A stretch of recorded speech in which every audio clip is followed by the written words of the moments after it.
Salut, c'est Matt et bienvenue dans ce nouvel épisode de la série Déclic. Vous savez, les petits déclics qui ont apporté des grands changements dans ma vie et j'espère que ça va en apporter aussi dans la vôtre. Et cette semaine, on parle de la lecture de la Bible et comment on devrait se connecter le plus souvent possible à la lecture de la Bible.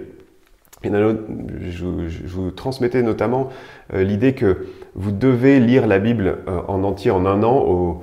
C'est l'objectif idéal, vous pouvez le faire plus même, mais au moins lire la Bible en entier en un an. Et pourquoi? Parce que vous avez besoin de cette vision d'ensemble avant de commencer réellement à étudier la Bible, à la comprendre. Et c'est d'ailleurs qu'au bout de quelques années, de quelques répétitions, que vous allez commencer à vraiment avoir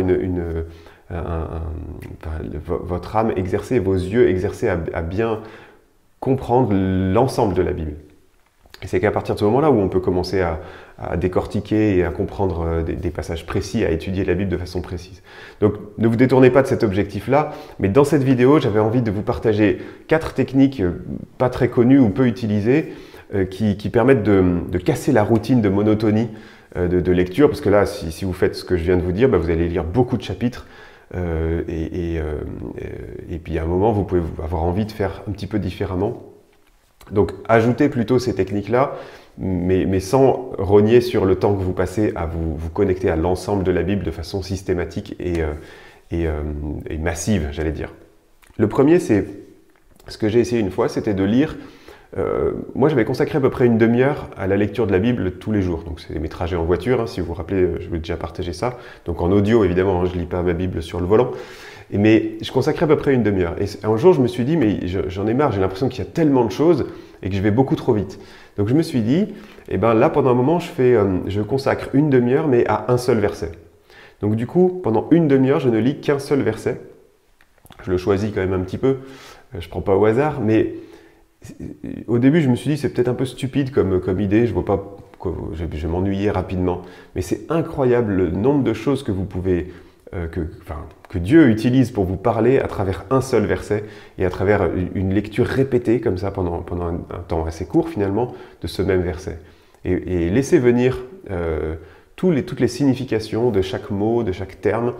Prenez peut-être le verset dans différentes versions pour bien en saisir le sens. N'oubliez pas de voir le contexte bien sûr, mais laissez-vous imprégner tout simplement de ce que Dieu a à vous dire sur un seul verset. Ça, c'était le premier. Le deuxième, c'est de faire pareil mais avec un chapitre, donc lire un chapitre en boucle. Là c'était vraiment sympa quand j'ai fait ça.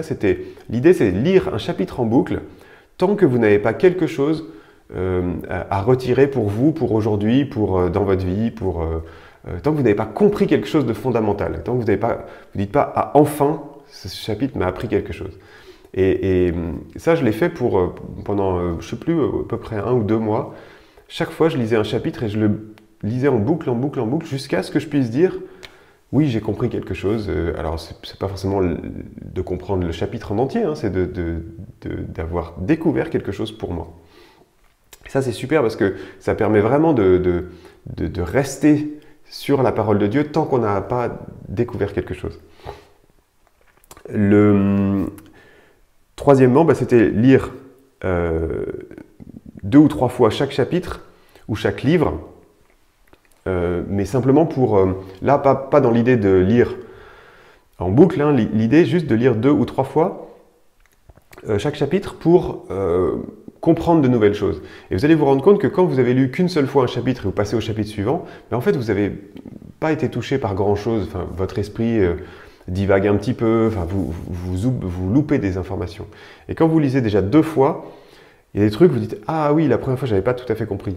Et quand vous lisez vraiment 3 fois, là, vous comprenez, vous lisez presque de façon...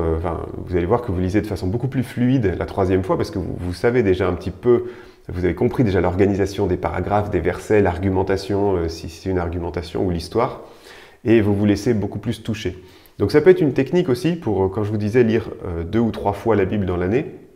La technique, c'est pas forcément de lire de Genèse à Apocalypse 3 fois la totalité, mais plutôt chaque fois que vous prenez un chapitre, vous le lisez 3 fois. Et vous allez voir que ça donne quelque chose de complètement différent et c'est aussi assez intéressant de faire cette expérience.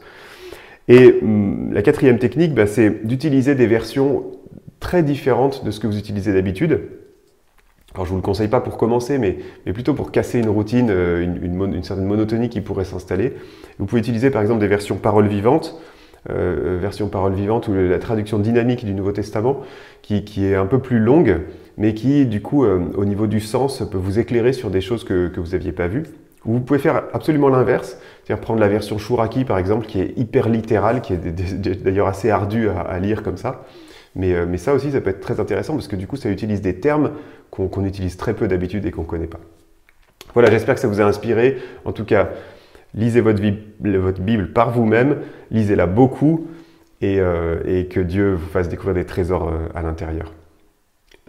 Je vous retrouve demain pour une nouvelle vidéo. Ciao!